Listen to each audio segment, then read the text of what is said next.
कल हमने ऊकालो ह्रस्व दीर्घ प्लुतः इस सूत्र का हमने अध्ययन किया और एक अच की ह्रस्व दीर्घ और प्लुत ये 3 भेद होते हैं प्रत्येक अच। अभी तक हमने कितने अच होते हैं पढ़ा है? 9 प्रकार की अच। कितने प्रकार के अच? 9 प्रकार की अच। 9 प्रकार के अच हमने अध्ययन किया है ना? कौन कौन से हैं? आ, ई, उ, रिल, री, ए, औ, ये 9 अच है संख्या में। अच प्रकार, क्षमा करें, प्रकार और अर्थ है, प्रकार का तात्पर्य और कुछ है। अच कितने हैं? 9 अच। कितने अच आपने अध्ययन किए? 9। कितने प्रकार के? आ, ई, उ, रिल, री, ए, ओ, आई, औ। 8 हो गए क्या? आ, ई, उ, रिल, री, ए, ओ, आई, औ। 9 हो गए। अब ये जो 9 प्रकार के अच हैं, स नव विधोपि, ये 9 प्रकार के अच हैं। ये 9, क्षमा करें बार बार कंफ्यूजन हो रहा है। ये जो अच हैं, यह अच ह्रस्व और दीर्घ प्लुत के भेद से 3 प्रकार के, ह्रस्व अच, दीर्घ अच और प्लुत अच। अब पुनः आपने कल पंक्ति पढ़ी, सब प्रत्येकम उदात्तादि भेदेन त्रिधा। स मतलब वह जो अच, प्रत्येकम का अर्थ है एक एक करके, उदात्त आदि पद से, अनुदात्त और स्वरित के भेद से, यानी कि उदात्त के भेद से, अनुदात्त के भेद से और स्वरित के भेद से कितने प्रकार का होता है? और 3 प्रकार का होता है। यानी कि ठीक है ना? जो ह्रस्व दीर्घ प्लुत थे, अब वो 3 और प्रकार के हो गए। जैसे अब ह्रस्व उदात्त अच, ह्रस्व अनुदात्त अच, ह्रस्व स्वरित अच, यानी कि एक ह्रस्व उदात्त अनुदात्त स्वरित के भेद से 3 हो गया। इसी प्रकार दीर्घ अच भी उदात्त अनुदात्त और स्वरित के भेद से और 3 प्रकार का हो गया। और जो प्लुत अच था, वह प्लुत अच भी उदात्त अनुदात्त और स्वरित के भेद से क्या हो गया?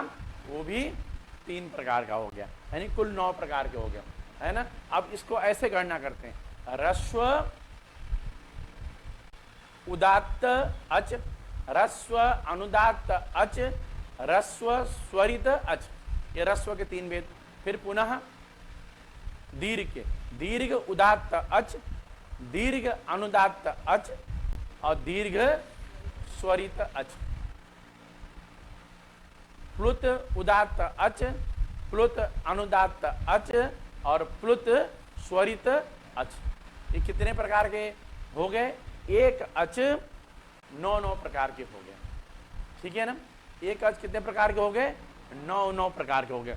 तो वही लिखा है, स नव विधोपि प्रत्येकम, फिर पुनः हाँ, स प्रत्येकम उदात्तादि भेदेन त्रिधाम, है ना? क्या लिखा है? स प्रत्येकम उदात्तादि भेदेन त्रिधाम। ये देखिए,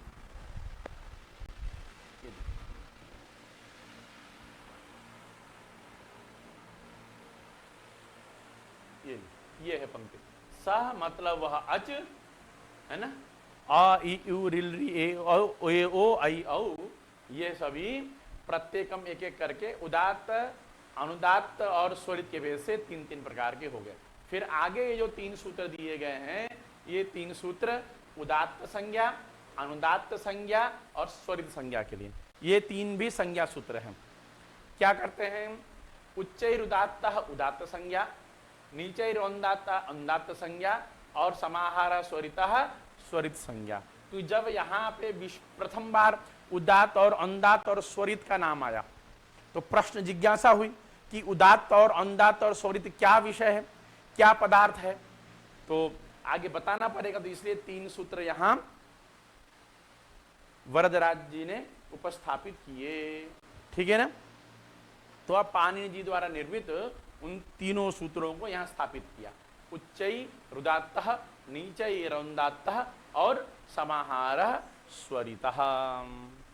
अब एक प्रकार से अभी हम इन 3 सूत्रों की व्याख्या पढ़ेंगे। इसको हम, ये देखिए, एक प्रकार से यहाँ पे ह्रस्व दीर्घ और प्लुत, ये तीन भेद है ना। और इधर उदात्त, अनुदात्त और स्वरित, ये तीन। यानी कि प्रत्येक ह्रस्व, एक ह्रस्व अच तीन प्रकार का होगा, यानी ह्रस्व उदात्त अच, ह्रस्व अनुदात्त अच और ह्रस्व स्वरित अच। उसी प्रकार दीर्घ उदात्त अच, दीर्घ अनुदात्त अच और दीर्घ स्वरित अच। फिर प्लुत उदात्त अच, प्लुत अनुदात्त अच और प्लुत स्वरित अच। अब हमने 9 प्रकार के अच, 9 प्रकार के अच का हमें ज्ञान हुआ, ठीक है ना। अब आगे एक और पंक्ति हम पढ़ेंगे, फिर इन 3 सूत्रों की व्याख्या करेंगे। सह, सह का मतलब वह 9 प्रकार का जो अच है। कितने प्रकार का अच? 9 प्रकार का जो अच हमने यहां बनाया है, वह 9 प्रकार का अच सह नवविधोपि, 9 प्रकार का होते हुए भी प्रत्येकम, एक एक करके अनुनासिक और अनुनासिक के भेद से 2-2 प्रकार का होता है। अभी हम अनुनासिक क्या होता है ये भी पढ़ेंगे, ये मुखनासिका वचनोनुनासिका के द्वारा प्रतिपादित होगा। नेटवर्क इशू हो गया,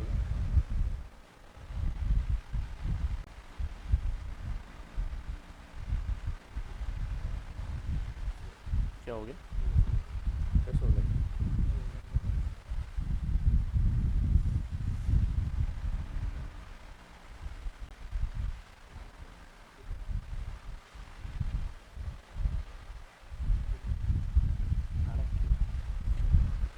थोड़ा सा कुछ नेटवर्क इश्यू आ गया था, है ना।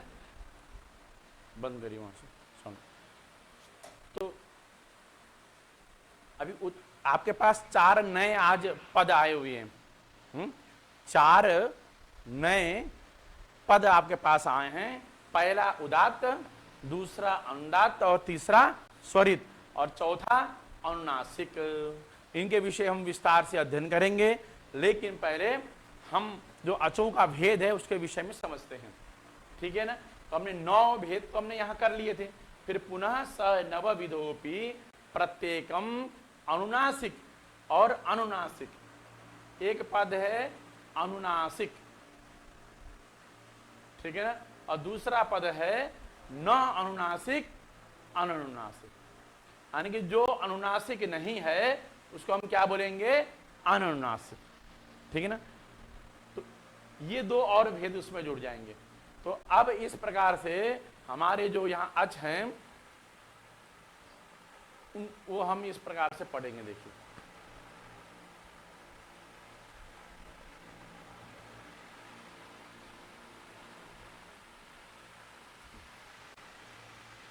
यानी कि हमें ह्रस्व, यहां पे हम दीर्घ के भेद लिख दीजिए और यहां पे प्लुत के, ठीक है ना।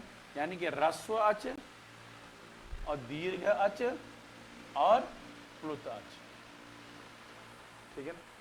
ये 3, सबसे पहले हमने एक अच को ह्रस्व दीर्घ प्लुत के भेद से हमने 3 प्रकार का किया। फिर हमने ह्रस्व के कितने भेद किए? 3। कौन कौन से? उदात्त, अनुदात्त और स्वरित। ये हमने क्या किए? ह्रस्व के भेद किए, ठीक है ना। ह्रस्व उदात्त अच और ह्रस्व अनुदात्त अच और ह्रस्व स्वरित अच। थोड़ा दूर दूर लिख देते हैं इसको। उदात्त, अनुदात्त और स्वरित। उसी प्रकार यहाँ दीर्घ के भी कितने? 3 दिन, उदात्त, अनुदात्त और स्वरित। और उसी प्रकार प्लुत के भी उदात्त, अनुदात्त और स्वरित, है ना। अब ये 9 हमने यहां कर लिए थे। ह्रस्व उदात्त अच, ह्रस्व अनुदात्त अच और ह्रस्व स्वरित अच। दीर्घ उदात्त अच, दीर्घ अनुदात्त अच और दीर्घ स्वरित अच। प्लुत उदात्त अच, प्लुत अनुदात्त अच और प्लुत स्वरित अच। ठीक है ना। तो ये हमने यहां पे 9 भेद कर लिए थे, 3 ह्रस्व के, 3 दीर्घ के और 3 प्लुत के। अब हम जो ह्रस्व के 3 हैं इसी को हम 6 करेंगे, है ना। तो ह्रस्व के 3 भेद कौन कौन है? ह्रस्व उदात्त, ह्रस्व अनुदात्त और ह्रस्व स्वरित। इसको हम कितने भेद कर देंगे? 6। कैसे? उदात्त के 2, कैसे? अनुनासिक और अननुनासिक। फिर अनुदात्त के 2, अनुनासिक और अननुनासिक। और स्वरित के भी 2, अनुनासिक और दूसरा अननुनासिक, है ना। जो अनुनासिक न हो उसको क्या बोलेंगे? अनुनासिक। तो अब ह्रस्व के 6 भेद हो गए। ह्रस्व उदात्त अनुनासिक अच, ह्रस्व उदात्त अनुनासिक अच, ह्रस्व उदात्त अनुनासिक अच। फिर ह्रस्व अनुदात्त अनुनासिक अच और ह्रस्व अनुदात्त अनुनासिक अच, है ना। और ह्रस्व स्वरित अनुनासिक अच, ह्रस्व स्वरित अनुनासिक अच। अब ह्रस्व के 6 भेद हो गए। उसी प्रकार ये यहां भी जो दीर्घ के जो उदात्त अनुदात्त स्वरित भेद हैं ये भी 2 प्रकार के हो जाएंगे, अनुनासिक और अनुनासिक के वजह से। तो फिर 6 ये भी हो गए। फिर उसी प्रकार प्लुत के भी जो उदात्त और अनुदात्त जो स्वरित ये भेद है ये भी अनुनासिक और अनुनासिक के भेद से पुनः 2 प्रकार के हो जाएंगे। तो ये भी कितने होंगे? 6। तो यानी कि 6 भेद ये और 6 भेद ये और 6 भेद ये, है ना। तो अब हम एक प्रकार का जो अच है, एक जो अच है उस एक अच का हम कितने भेद कर सकते हैं? कितने? 18।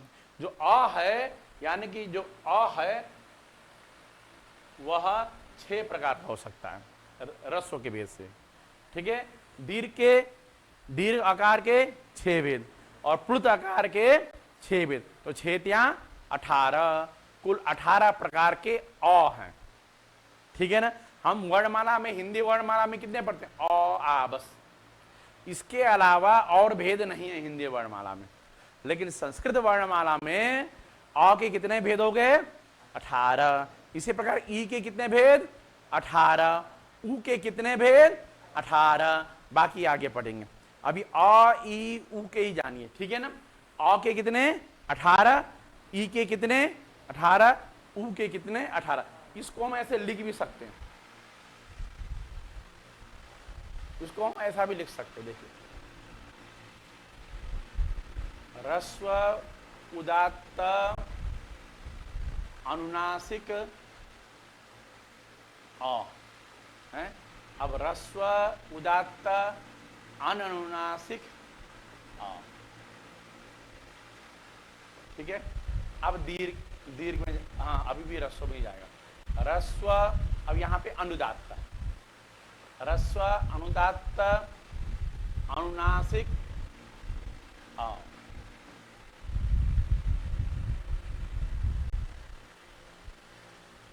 फिर ह्रस्व अनुदात्त अननुनासिक अ। ठीक है। अब पुनः ह्रस्व स्वरित अनुनासिक अ। अब ह्रस्व स्वरित अननुनासिक। ये 6 भेद हो गए, है ना। ये ह्रस्व के 6 भेद हो गए। ह्रस्व के कितने भेद होते हैं?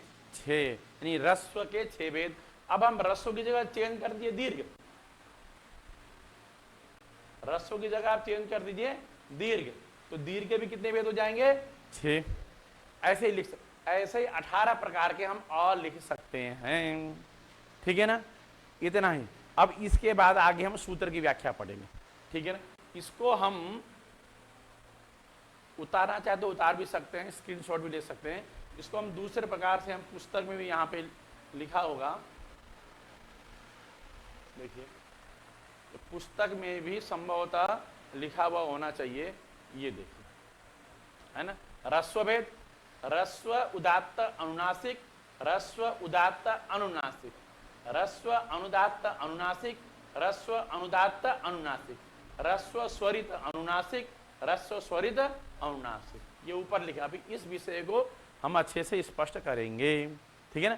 तब तक हम आगे अब सूत्र की व्याख्या पढ़ेंगे। तो कितने सूत्र पढ़ने हैं आज? 3। कौन कौन से?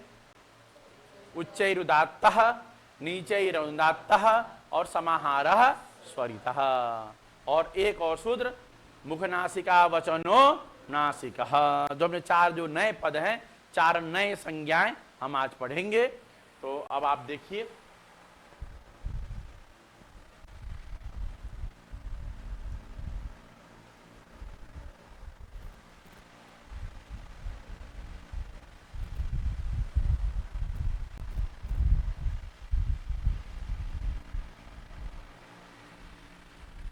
अब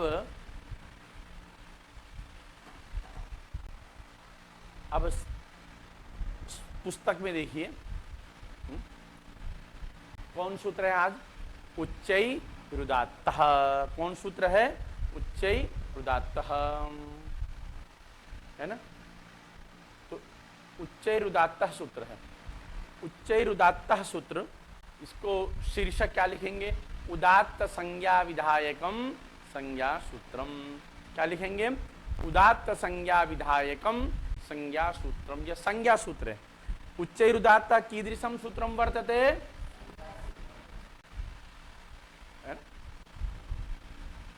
किम करोति? उदात्त संज्ञाम करोति। और एक और विषय, ये जो उदात्त है, ये अनुदात्त है और ये स्वरित, ये सामान्य रूप से हम अंतर नहीं, सामान्य रूप में लोक रीति में हम किस वर्ण में उदात्त है, किस वर्ण में अनुदात्त है, कौन सा अच स्वरित है, इसका सामान्य तरीका से भेद पाना कठिन है। वैसे यह जो उदात्त और अनुदात्त जो स्वरित, ये जो भेद है, यह अच का धर्म है। किसका धर्म है? अच का। हल वर्णों का उदात्त अनुदात्त स्वरित नहीं होता है, ह्रस्व दीर्घ प्लुत नहीं होता है, ठीक है ना। जो ह्रस्व दीर्घ प्लुत उदात्त अनुदात्त स्वरित जो हम ये चर्चा कर रहे हैं, ये चर्चा मात्र किसके लिए है? अच वर्णों के लिए। कोई भी हल वर्ण या कोई भी व्यंजन न तो ह्रस्व होता है, न दीर्घ होता है, न प्लुत होता है, और न उदात्त होता है, न अनुदात्त होता है, न स्वरित होता है। यदि कहीं ह्रस्व दीर्घ प्लुत की चर्चा आ रही है और कहीं उदात्त और अनुदात्त और स्वरित की चर्चा आ रही है, वो समझ लीजिए आप वो किसके विषय में है? अच के विषय में।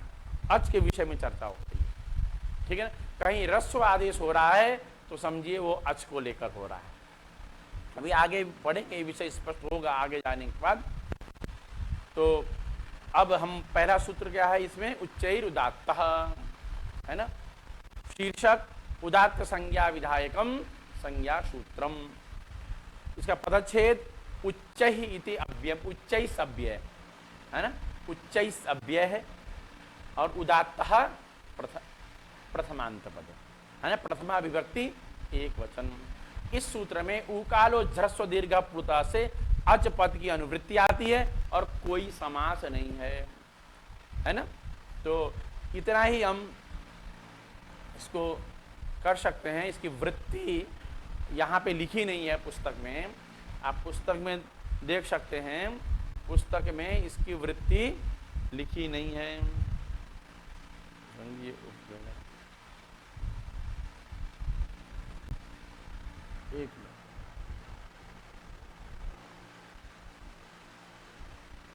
ये रहा।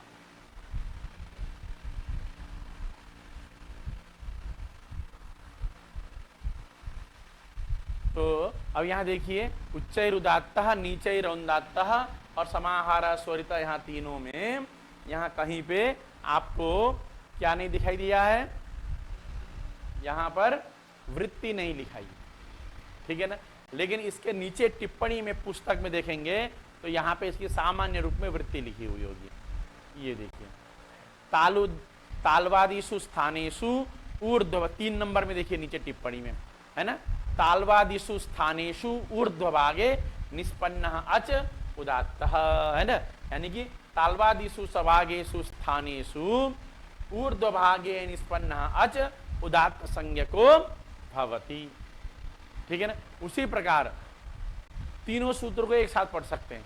फिर चौथे नंबर जो है ना, अगला जो सूत्र है नीचे रोंदात्ता, उसका अर्थ लिखा है यहाँ पे वृत्ति, तालवादीसु स्थानेषु अधोभागे निष्पन्न अच अनुदात्त, है ना। तो 3 नंबर का क्या अर्थ है? तालु आदि स्थान हमारे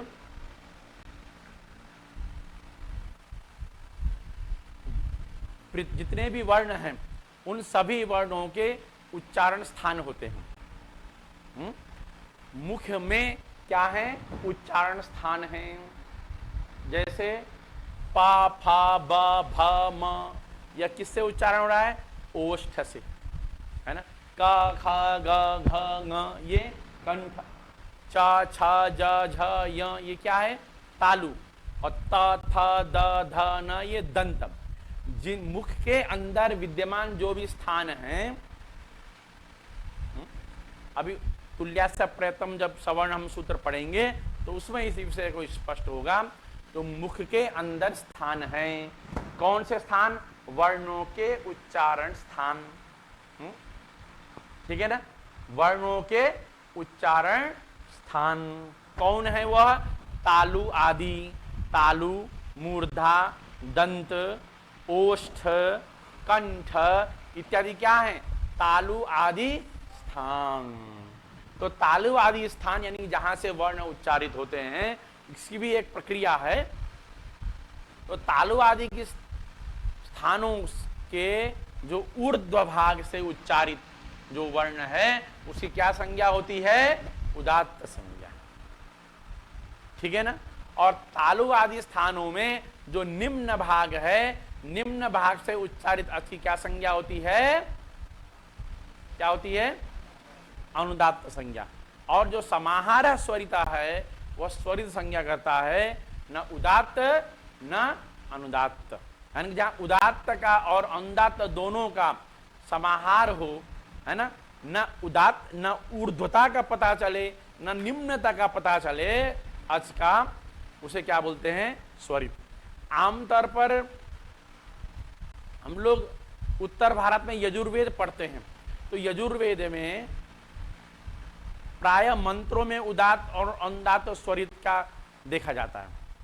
सामान्य रूप में हम जो संस्कृत और लिखते और बोलते हैं उसमें उदात्त और अनुदात्त और स्वरित का प्रदर्शन नहीं होता है, कहीं भी नहीं।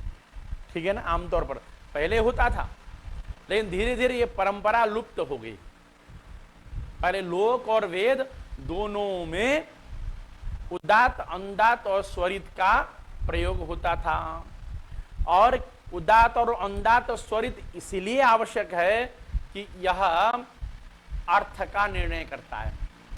जिस प्रकार शब्द भी अगर ह्रस्व हो जाए या दीर्घ हो जाए, अर्थ का भेद होता कि नहीं होता है? क में छोटी की मात्रा की और क में बड़ी की मात्रा की लिखेंगे तो दोनों में अर्थ का अंतर है कि नहीं? बताइए, है ना। क्योंकि है ना कि ह्रस्व है, और कहीं तो की आता है, दीर्घ आता है संबोधन में, का के की, तो वहां पे अर्थ अलग है। जिस प्रकार ह्रस्व, दीर्घ और प्लुत अर्थ का निर्णय करता है, उसी प्रकार क्या करता है? अब राम और रमा है, एक शब्द है राम और दूसरा शब्द है रमा। राम में रेप के बाद, राम में र के बाद जो अ है वह दीर्घ है, रा। ठीक है। लेकिन म में क्या है? म के बाद जो अ है वह ह्रस्व। ठीक। और रमा में रेफ के बाद जो आकार है वह ह्रस्व, और म के बाद जो आकार है वह दीर्घ आकार। ठीक है ना। तो यहां ह्रस्व और दीर्घ क्या करते हैं? अर्थ का निर्धारण करते हैं। करते नहीं करते? अर्थ में भेद होता है। ह्रस्व आकार और दीर्घ आकार में अर्थ का अंतर है कि नहीं है? है।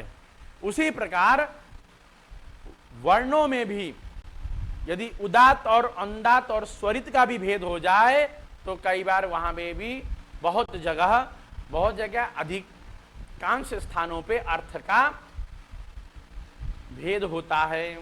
और यदि उदात्त और अनुदात्त और स्वरित का यदि हम भेद नहीं करेंगे उच्चारण में भी अर्थ का अनर्थ हो सकता है। इसलिए वेदों के मंत्र में लोक में तो चलता है, लेकिन वेद के मंत्रों में उदात्त और अनुदात्त और स्वरित का हम ध्यानपूर्वक प्रयोग करना चाहिए। तो उत्तर भारत में शुक्ल यजुर्वेद प्राय प्रयोग होता है। तो शुक्ल यजुर्वेद में कैसे उच्चारण होता है? उदात्त अनुदात्त और स्वरित का हाथ से, है ना, उदात्त अनुदात्त स्वरित का हाथ के द्वारा निर्देश होता है। यहाँ उदात्त है, यहाँ अनुदात्त है, यहाँ स्वरित है, यह उच्चारण से, है ना। उच्चारण से तो पता नहीं चलता कौन उदात्त और अनुदात्त स्वरित, सबका एक समान उच्चारण करते हैं। स्वस्ति न इंद्रो वृद्धश्रवाः, तो एक साथ उच्चारण हो रहा है। लेकिन क्या हो रहा है? लेकिन हाथ का जो प्रदर्शन है ना, ऊपर बीच में और नीचे, उसके द्वारा हम उदात्त अनुदात्त स्वरित का निर्णय करते हैं। लेकिन ऋग्वेद में क्या होता है? ऋग्वेद में, कृष्ण यजुर्वेद में इत्यादि वेदों में मुख के द्वारा उदात्त अनुदात्त स्वरित का उच्चारण होता है ना। तो ये जो हम पढ़ रहे हैं उच्चैरुदात्ता नीचैरुदात्ता समाहारा स्वरितः में जो हम उदात्त और अनुदात्त और स्वरित का जो हम कर रहे हैं उसका भेद हमें ऋग्वेद से पता चलता है। क्योंकि ऋग्वेद में अग्निमीले पुरोहितम, है ना, तो अलग अलग अ उदात्त है कि अनुदात्त है, वहां पे देखना पड़ेगा। जो ऋग्वेद के विद्वान है वो बता सकते हैं, है ना।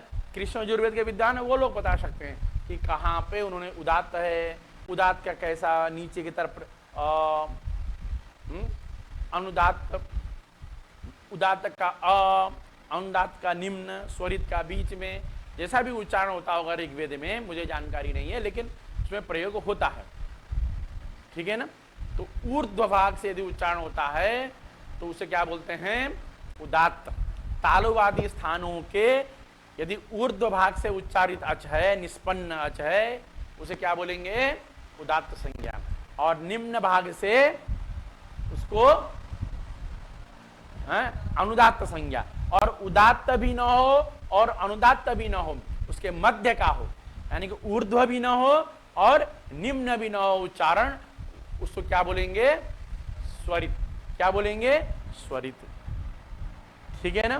तो यह उदात्त और अनुदात्त और यह स्वरित है। इसका यहाँ ज्यादा विशेष हमें कुछ है नहीं इसमें। तो सामान्य रूप में प्रारंभिक लघु सिद्धांत कौमुदी की कक्षा में हम इतना ही हमें जान लेने की आवश्यकता है, ठीक है ना। तो यहाँ जो मैंने आपको पीडीएफ जो परसों भेजे थे, कल भेजे थे, उसमें उच्चैरुदात्तः नीचैरुदात्तः समाहार स्वरितः तीनों का वहाँ पे अर्थ का दिया गया है। तो उच्चैरुदात्तः हम पढ़ रहे थे, है ना। उदात्त संज्ञाम करोति, उच्चैस अव्ययम उदात्तः प्रथमांतम, उकारो ह्रस्व दीर्घ प्लुतः से अच की अनुवृत्ति आती है ना। वृत्ति मैंने यहाँ मूल में आपको दिखा दिया पुस्तक में। तो इसका अर्थ ऐसे करेंगे, तालु आदि स्थानों के ऊपरी भाग से उच्चारित जो अच है उसकी उदात्त संज्ञा होती है। उसी प्रकार नीचे अनुदात्त संज्ञा विधायकम संज्ञा सूत्रम, नीचैस इति अव्ययम और अनुदात्त इति प्रथमांतम। इसमें भी उकारो ह्रस्व दीर्घ प्लुतः से अच की अनुवृत्ति आती है।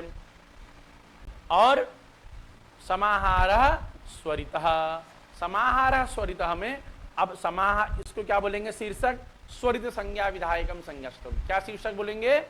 स्वरित संज्ञा विधायकम संज्ञा सूत्रम, समाहारः प्रथमांतम और स्वरितः प्रथमांतम। इसमें भी उकालो ह्रस्व दीर्घ प्लुतः से अच की अनुवृत्ति आती है। तो समाहार किसका समाहार?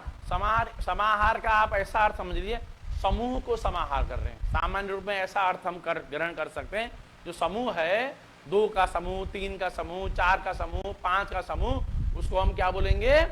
समाहार। क्या बोलेंगे? समाहार। तो उदात्त और अनुदात्त का जब समाहार होगा, है ना, ऐसा हम कर सकते हैं, ठीक है ना। यानी कि उदात्त और अनुदात्त जब एक साथ, यानी कि जहां उदात्त का भी पता न चले, अनुदात्त का भी पता न चले, उसके मध्य भाग की मध्य स्थिति का ज्ञान हो, उसे बोलेंगे हम स्वरित। इसलिए लिखा है इसमें उदात्त अनुदात्त। आप देखिए जरा इसमें उदात्त 5 नंबर में देखिए जरा, उदात्त अनुदात्त, उदात्तत्व अनुदात्तत्वयो हो, है ना, उदात्तत्व और अनुदात्तत्व।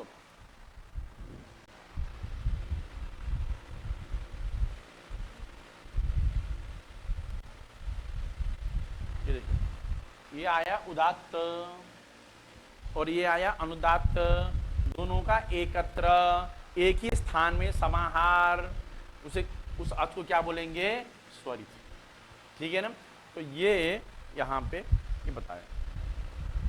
अब इसमें मुझे लगता है ज्यादा समय व्यर्थ न करके फिर हम आगे पहुंचते हैं। उच्चैरौन्दात्तः नीचैरौन्दात्तः समाहार स्वरितः और स नवविदोपि प्रत्येकम् अनुनासिकत्वाभ्याम द्विधा।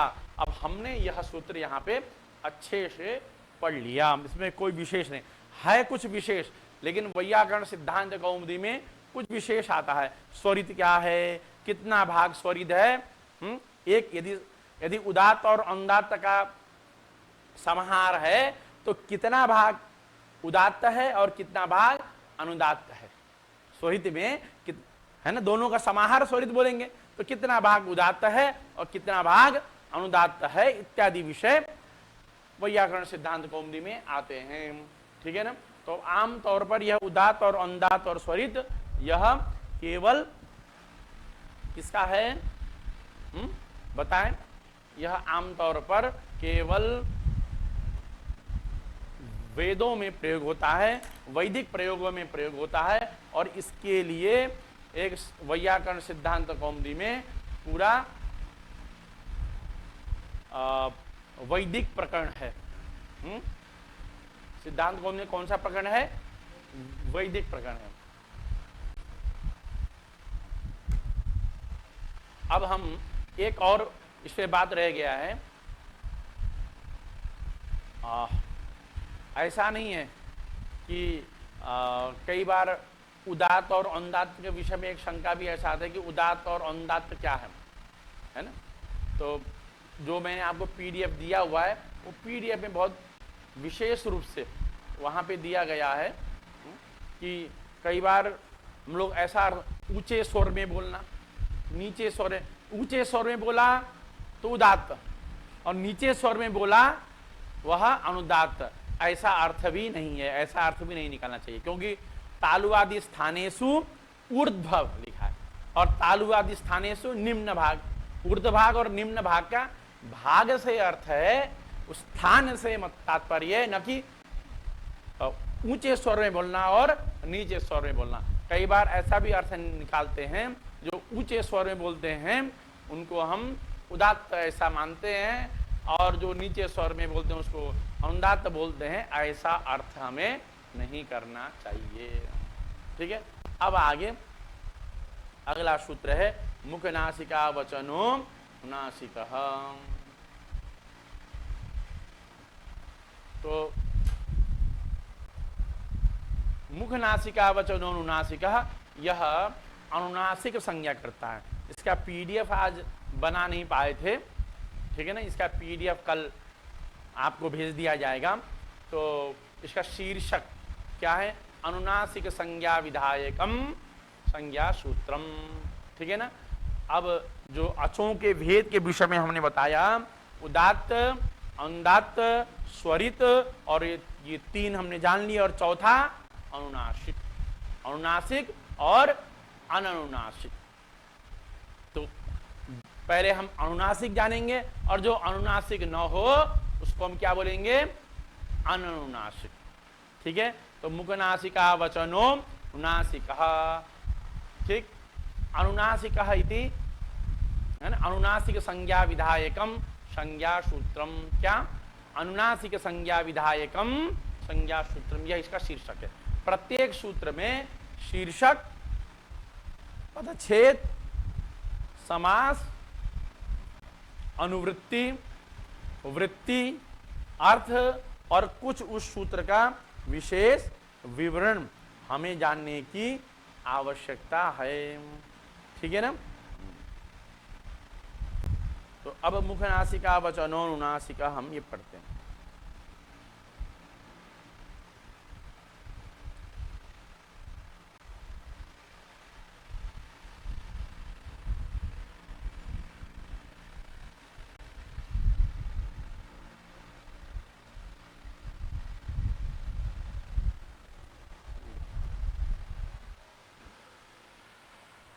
अभी हमारे पास मुख नासिका वचनो नासिका, इसमें दो पद हैं। पहला पद क्या है? पहला पद मुख नासिका वचनः। क्या पद है? मुख नासिका वचनः। और दूसरा पद क्या है? अनुनासिकः। तो मुख नासिका वचन भी प्रथमा विभक्ति एक वचन, 1/1 ऐसे लिखने का तरीका है। और अनुनासिकः भी क्या है? प्रथमा विभक्ति एक वचन। इस तरफ विभक्ति लिखा, इस तरफ वचन है ना। प्रथमा विभक्ति एक वचन, प्रथमा विभक्ति एक वचन। और शीर्षक क्या लिखेंगे? अनुनासिक संज्ञा विधायकम संज्ञा सूत्रम। अब इसमें समास है ना। क्या समास है? कुछ समास है। तो इसमें भी कई शब्द हैं।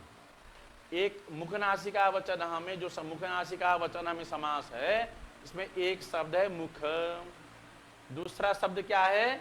नासिका, और तीसरा शब्द है वचन। जब मुख, नासिका और वचन तीन शब्दों का जब हम समास करते हैं तब हमें बनता है मुख नासिका वचन। मुख नासिका वचन एक पद है, पद एक है, लेकिन इसमें शब्द कितने हैं? 3। कितने शब्द हैं? 3 शब्द हैं। तो हम मुख नासिका वचन का हम समास करते हैं। थोड़ा आपको दिखाते हैं समास करके।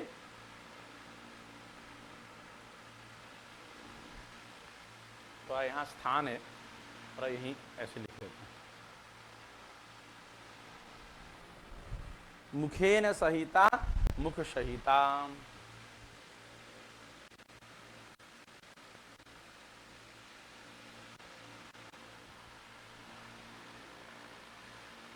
मुखेन सहिता नासिका मुख नासिका, है ना।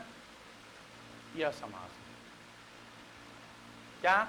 मुखेन सहिता नासिका मुख नासिका। फिर मुख नासिकया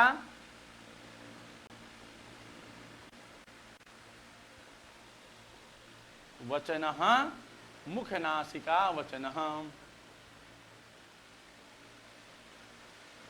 ठीक है ना। ऐसे लिखेंगे मुखेन सहिता नासिका मुख नासिका, और मुख नासिकया वचनः मुख नासिका वचनः। ये इस प्रकार से हम इसका ठीक है ना। मुखेन सहिता नासिका, मुख और नासिका के साथ में, ऐसा अर्थ है। क्या अर्थ है? मुखेन सहिता नासिका का अर्थ क्या है? मुख और नाक के साथ में। ठीक है। और वचनः, वचनः का विग्रह हम ऐसा लिख सकते हैं, उच्यते असौ इति वचनः, है ना। उच्यते असौ इति वचनः, है ना। यानी कि मुख और नासिका के साथ जो वचन यानी जो उच्चारण, क्या? जो मुख और नासिका के साथ में जो उच्चारण हो उसको हम क्या कहते हैं? मुख नासिका वचनः। ठीक है। मुख और नासिका के साथ में जब हम किसी वर्ण का उच्चारण करते हैं तो उसको हम क्या बोलते हैं? अनुनासिक। यानी कि जिस वर्ण का मुख और नासिका के साथ में एक साथ उच्चारण, जैसे य न, ठीक है ना, उच्चारण होता कि नहीं? य व र ल ङ म। तो म में म भी और नाक का भी उच्चारण हो रहा है। तो य ङ थोड़ा नाक से भी उच्चारण हो रहा है कि नहीं? मुख से तो उच्चारण हो ही रहा है, मुख के साथ में नासिका से भी उच्चारण आ रहा है। इसलिए जहां मुख और नासिका के साथ में उच्चारण होता है उसको बोलते हैं क्या? मुख नासिका वचनः। और जो मुख नासिका वचन है वही अनुनासिक है ना, है ना। यह है ना, जो भी मुख नासिका वचन है वही अनुनासिक है, यानी कि अनुनासिक संज्ञा है और मुख नासिका वचन ये संगी है ना। और मुख नासिका संज्ञा, अनुनासिका संज्ञा है और मुख नासिका वचन संगी। जिसकी संज्ञा की जाती है उसको क्या बोलते हैं, संगी। तो मुखनासिका वचन की क्या संज्ञा की हमने, अनुनासिका। मुखनासिका वचन की जो भी मुखनासिका वचन है वो अनुनासिक है, और जो अनुनासिक है और वो मुखनासिका वचन है। ठीक है ना। तो अब हम समझे ना स्पष्ट रूप से, जिन भी वर्णों का हम मुख और नासिका से उच्चारण करते हैं उनको हम क्या बोल देते हैं, मुखनासिका वचन, और मुखनासिका वचन ही क्या है, अनुनासिक। तो हम सामान्य रूप, अब हम आगे देखिए इसके वृत्ति में भी देख सकते हैं। देखिए, मुख सहित नासिकयोच्चार्यमाणो वर्णो नुनासिक संज्ञा स्यात्। क्या लिखा है, मुख सहित नासिकयो, मुख और नासिका के साथ में जो उच्चारण, मुख सहित और नासिका दोनों, ठीक है ना, के साथ उच्चार्यमान जो वर्ण है उसकी अनुनासिक संज्ञा होती है। ठीक है ना। मुख सहित नासिकयोच्चार्यमाण वर्ण अनुनासिक संज्ञा स्यात्। ये माण ऋणाकार में ये है, संधि होकर ओ हो गया है। यहां पे भी क्या है, यहां पे भी वर्ण है और धन अ है। ठीक है ना। ये अनुनासिक है, केवल नुनासिक नहीं है। अभी तो क्या है, अनुनासिक। ठीक है ना। तो पढ़ते समय हमें ऐसा भी उच्चारण कर, अगर हम संधि हटा के पढ़ेंगे तो मुख सहित नासिकयोच्चार, मुख सहित नासिकया। अब हम मैं बिना संधि के मैं इसमें लिख देता हूं। देखिए, संधि को हटाकर, देखिए संधि को हटाकर लिखते तो कैसे आता है।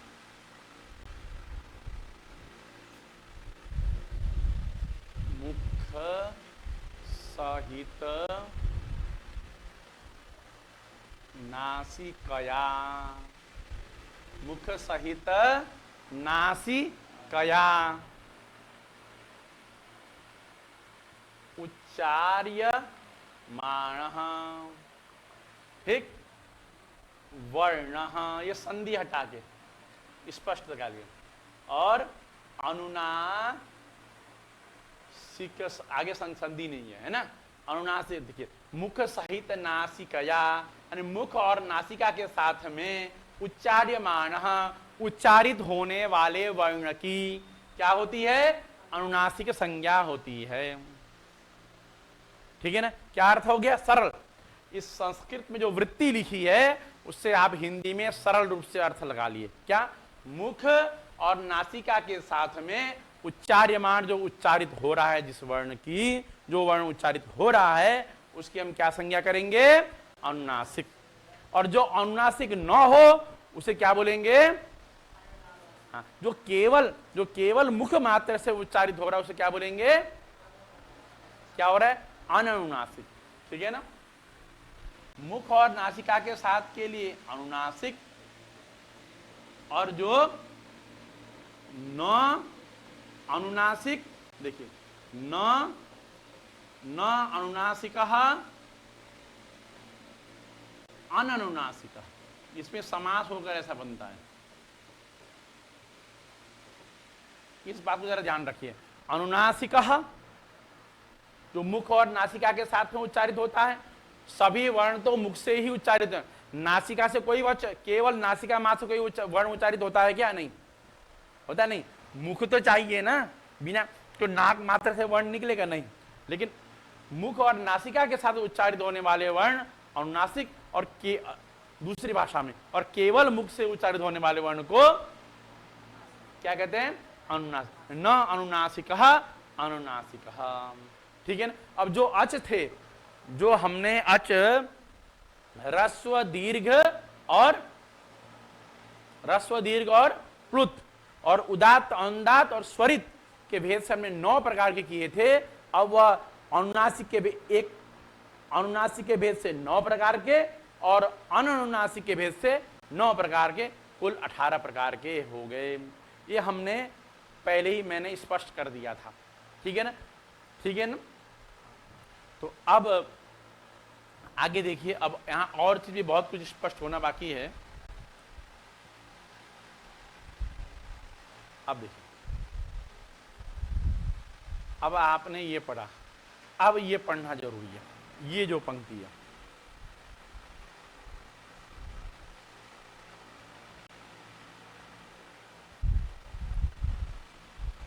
तदित्थम अ ई ऊरी एसाम वर्णानाम प्रत्येकम अष्टादश भेदाः। ठीक है, इस प्रकार अ ई ऊ री हमने 18 भेद मैंने आपको लिखकर दिखाए थे। एक अ के कितने भेद दिखाए था? 18। उसी प्रकार ई के भी 18। तदित्थम मतलब इस प्रकार से, है ना। तदित्थम का क्या अर्थ है? इस प्रकार से, अब इस प्रकार से। तदित्थम का अर्थ क्या है?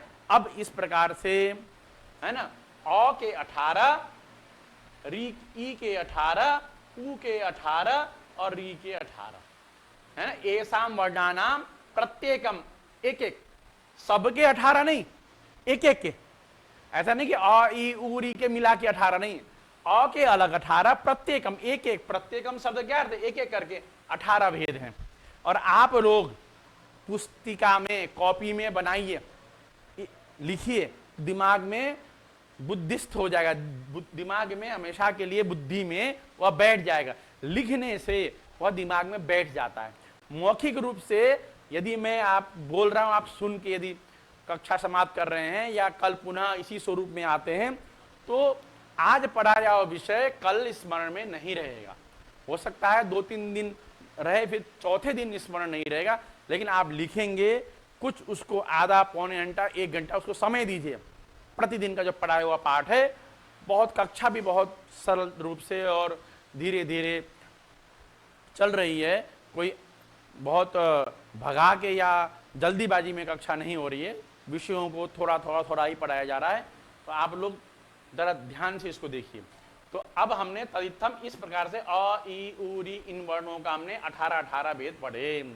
लेकिन लिखा, लेकिन लृ वर्णस्य 12, लृ के 12 होते हैं। लृ के क्या होते हैं? 12। क्यों? लृ का दीर्घ नहीं होता है। दीर्घा भावा, दीर्घा भाव क्या अर्थ है? ये दीर्घ, देखिए, दीर्घ धन अभाव, तो क्या हो गया? दीर्घा भावात। लृ का रस्व के भेद होंगे, प्लुत के भेद होंगे, यानी कि रस्व के 6 भेद और प्लुत के 6 भेद, तो कितने हो गए? 12। दीर्घ के भेद लृ के नहीं होंगे। फिर एचाम, एच प्रत्याहार में कौन कौन से वर्ण आते हैं? देखिए, एच प्रत्याहार में ए, ओ, आई और औ। एच प्रत्याहार में ए, ओ, आई, औ ये 4 वर्ण आते हैं। इन एचाम अपि 12 तेषाम ह्रस्वाभावात्। जो ए, ओ, आई, औ, एच हैं, इनके भी 12 ही भेद होंगे, 18 नहीं होंगे। क्यों? इनमें ह्रस्व नहीं है। लृ में दीर्घ नहीं है और ए, ओ, आई, औ, एच में ह्रस्व नहीं है, इसलिए इनके 12 भेद हो गए। ठीक है ना। और ये मेरे हिसाब से ये विषय सबको स्पष्ट हो गया होगा।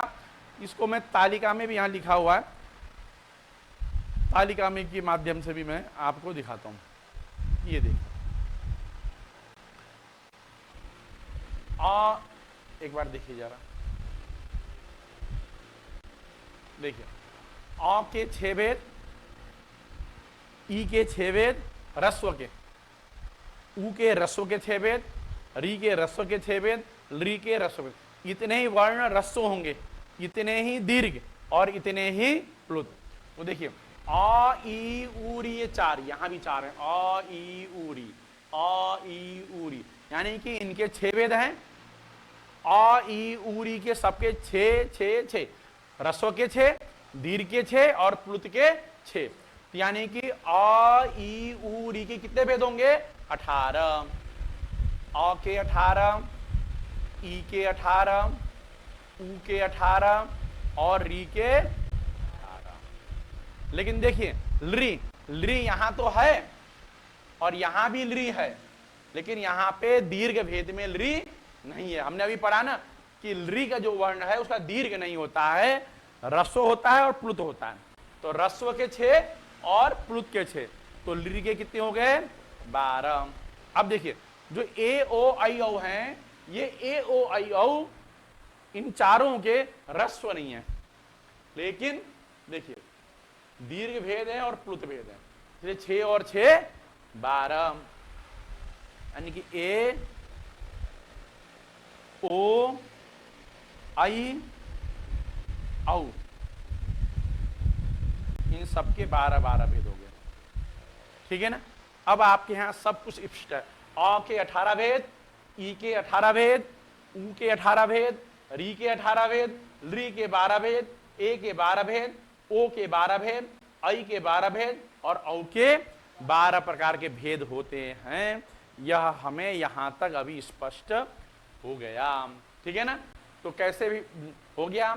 ह्रस्व उदात्त अनुनासिक है ना? देखिए अब इसको 18 को आप लिख सकते हैं अलग से, अपना अपना भी चार्ट बना सकते हैं। ठीक है ना? 18 के 18 लाइन से लिख सकते हैं, इसलिए 6 6 6 बनाया। लेकिन आप क्या लिख सकते हैं? इसको भी अलग अलग लिख सकते हैं ना। तो अब इसका अध्ययन करने के बाद अब आगे आता है तुल्यास्य प्रयत्नम सवर्णम। उस सूत्र के माध्यम से हम जानेंगे कि री जो है वह 30 प्रकार का होता है। ठीक है? अभी पूरा विषय समाप्त नहीं हुआ है। जब अनुदित सवर्ण से आप प्रत्यय हम सूत्र पढ़ेंगे तभी हमें सब कुछ सारा विषय स्पष्ट होगा। तब संज्ञा प्रक्रम पूरा पढ़ेंगे तभी हम अचों के भेद के बारे में जानेंगे। ठीक है? तो ये उदात्त अनुदात्त स्वरित ये किसके विषय, ये किसके गुणधर्म है? अच के। किसके गुणधर्म है? अच के। और ह्रस्व दीर्घ प्लुत ये भी किसके गुणधर्म है? अच के। व्यंजनों का, हल वर्णों का न तो ह्रस्व दीर्घ प्लुत होता है, न उदात्त अनुदात्त स्वरित होता है। लोक में ह्रस्व दीर्घ प्लुत का भेद तो करते हैं, लेकिन लोक में उदात्त अनुदात्त स्वरित का भेद नहीं होता है। लौकिक संस्कृत भाषा में होता है, लेकिन हमारे प्रचलन में नहीं है, उसमें ज्ञान का अभाव है। लेकिन वेद में उदात्त और अनुदात्त के स्वरित के बिना वेद के मंत्रों का उच्चारण नहीं होता है। और आपको एक बात बताएं,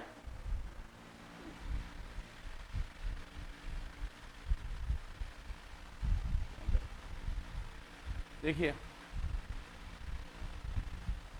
आज एक बहुत जगह मैं सोशल मीडिया के माध्यम से देखता हूं, एक नई विधा चालू हो गई है कि वैदिक मंत्रों का संगीत के साथ में उच्चारण होता है।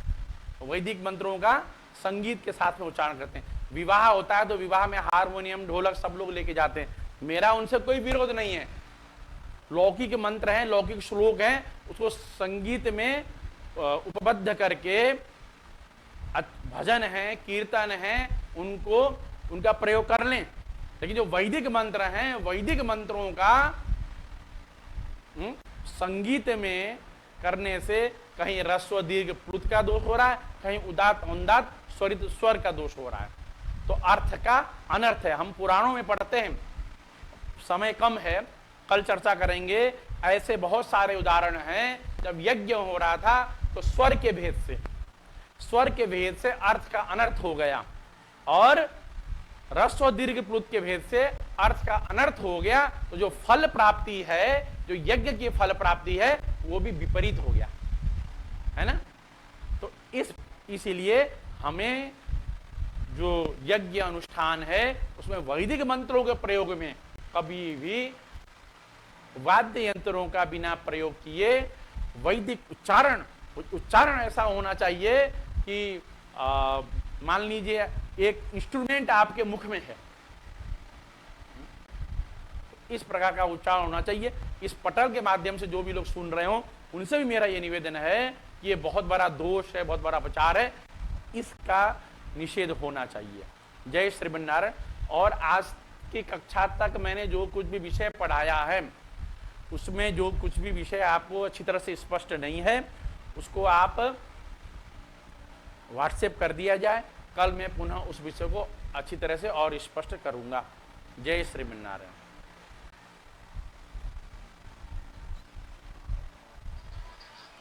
नमो नमः, नमो नमः।